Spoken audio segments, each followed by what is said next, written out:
Muslim budget ಇದು, ಹಲಾಲ್ budget ಅನ್ನುವಂಥದ್ದನ್ನು ಆರೋಪವನ್ನು ಮಾಡ್ತಿರುವಂಥದ್ದು. ನಿಮಗೇನು ಅನ್ಸುತ್ತೆ ಸರ್ ಈ ಬಾರಿಯ ಬಜೆಟು ಅಂತ?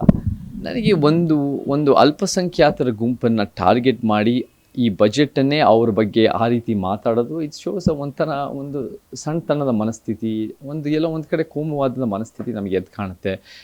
ಫಸ್ಟ್ ಆಫ್ ಆಲ್ ನನ್ನ ಪ್ರಕಾರ ಮುಖ್ಯಮಂತ್ರಿ ಸಿದ್ದರಾಮಯ್ಯನವರು ಹೋದ ಬಜೆಟ್ಗಿಂತ ಈ ಬಜೆಟ್ನಲ್ಲಿ 2% ಅಂತೂ ಎಜುಕೇಷನ್ಗೆ ಕಡಿಮೆ ಮಾಡಿದ್ದಾರೆ. 12% ಹೋದ ವರ್ಷ ಇತ್ತು, ಅದು ಕಡಿಮೆನೇ. ಈ ವರ್ಷ 10% ಆಗಿದೆ.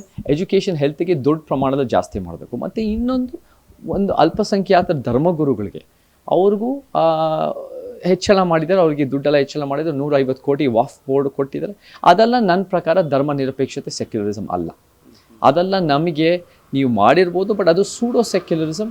ನನ್ನ ಪ್ರಕಾರ ಸೆಕ್ಯುಲರಿಸಮ್ ಅಂದರೆ ನನ್ನ ವ್ಯಾಖ್ಯಾನ, ಅದು ಡಿಕ್ಷನರಿ ವ್ಯಾಖ್ಯಾನ, ಸರ್ಕಾರಗಳಿಗೂ ಧರ್ಮಗಳಿಗೂ ಪ್ರತ್ಯೇಕತನ. ಸೊ ಯಾವ ಮುಖ್ಯಮಂತ್ರಿ ಆಗಿರ್ಬೋದು, ಮುಖ್ಯಮಂತ್ರಿ ಆಗಿರ್ಬೋದು, ನಿಮ್ಮ ವೈಯಕ್ತಿಕವಾದ ಧರ್ಮ ಅಥವಾ ಧರ್ಮೇತರವಾದ ಬದುಕು ನಿಮ್ಮ ಹಕ್ಕಿದೆ. ಸರ್ಕಾರದ ತೆರಿಗೆ ಹಣ ಯಾವ ಧರ್ಮಕ್ಕೂ ಹೋಗದೆ ಅದು ಜನರ ಏಳಿಗೆ, ಒಂದು ಸಮಾಜ ನಿರ್ಮಾಣಕ್ಕೆ ಅದು ಬಳಕೆ ಆಗಬೇಕು. ಸೊ ಐ ಡೆಫಿನೆಟ್ಲಿ ಬಿಲೀವ್ ಇದರಲ್ಲಿ ಒಂದು ಸ್ವಲ್ಪ ಕೆಲವೊಂದು, ಫಾರ್ ಎಕ್ಸಾಂಪಲ್, ಅದು ಅಲ್ಪಸಂಖ್ಯಾತ ಧರ್ಮದ ಗುರುಗಳಿಗೆ ಅದು ಕೊಡೋದಾಗಿರ್ಬೋದು. ಮತ್ತು ಅದ್ರ ಜೊತೆ ಈ ಒಂದು ಕುಂಭಮೇಳ ವಿಚಾರದಲ್ಲಿ ನೀವು ಹೋಗ್ತೀರ ಹೋಗಿ 6 ಕೋಟಿ ರೂಪಾಯಿ ಅದನ್ನು ಜನರ ತೆರಿಗೆ ಹಣನ ಕುಂಭಮೇಳಕ್ಕೆ ಬಳಸೋದು ಟಿ ನರಸೀಪುರದಲ್ಲಿ, ಅದು ಐ ಡೋಂಟ್ ಥಿಂಕ್ ಅದು ಸೆಕ್ಯುಲರಿಸಮ್ ಅಂತ ನಾನು ವ್ಯಾಖ್ಯಾನಿಸಲ್ಲ. ಸೊ ಹಾಗಿದ್ದಾಗ ಬಜೆಟ್ ಇನ್ನೂ ಸ್ವಲ್ಪ ಚೆನ್ನಾಗಾಗಬೇಕಾಗಿತ್ತು. ಶಿಕ್ಷಣ, ಆರೋಗ್ಯಕ್ಕೆ ಒತ್ತು ಕೊಡಬೇಕು. ರೈತರ ಜೀವನ, ಸಾರಿಗೆ ನೌಕರ, ನಮ್ಮ ಬೇರೆ ಕಾರ್ಮಿಕ ವರ್ಗಕ್ಕೆ ಒತ್ತು ಕೊಡಬೇಕು.